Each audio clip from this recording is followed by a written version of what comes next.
Dahil ilang araw ko yung stress si Mami Jane, ako na lang gumawa ng content. Alright. Imbis na naglalaro, napa-content pa. Alright, cool. Kaya yan, gugutumin ko muna kayo. Gagawa tayo ng pangmalakasang sisig. Ay, tumawag pa nga. Pero syempre, bago nga yun, hi, hello, welcome to my vlog. At dahil wala kayong maiisip na ulam, kaya yan, sisig na ang kinalabasan. Kaysa mag-away pa kami sa kakaisip ng ulam, inunahan ko na. Kaya ayun, nung makaisip na ako, bumili na ako ng mga kailangan. Pero di ako nakakuha ng video, kaya dito na tayo sa pagpe-prepare. Simple lang naman to mga pare, huhugasan mo lang naman yung karne, tapos maglalagay ka ng mga pampalasa para siguradong masarap. Syempre dapat hindi lang naman ako masarap, dapat ang ulam din. Ala hindi.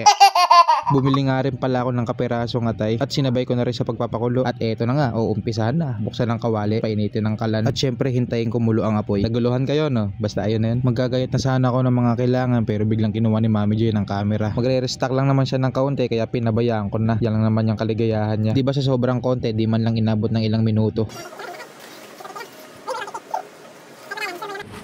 Di ba? Nakalapo ako sa mukha ko dyan.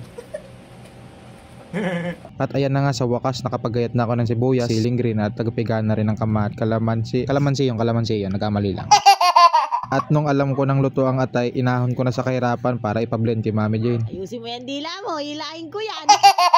Ang kagandahan lang sa pinasok ng trabaho ni Mami Jane, halos makompleto na kami ng gamit sa bahay. Kaya sa tuwing makakaisip kami ng mga mapoprosesong ulam, basic na lang sa amin ngayon to. Excuse me po, nabubulol pa nga. Pero syempre, basta't may budget, basic lang to. Nang lumambot na nga yung karne, hiniwa ko sa 4 para maumpisa na sa pagpiprito. Dahil syempre, alam nyo na, ang masarap sa sisig, yung malutong. Yung parang gayon, golden brown. Kaya naman ayan, nung na-achieve ko na yung kulay na gusto ko, isa-isa ko na nga ring inahon at sinimulan ko na maggayat. Wacha! Wacha! Wacha! Wacha!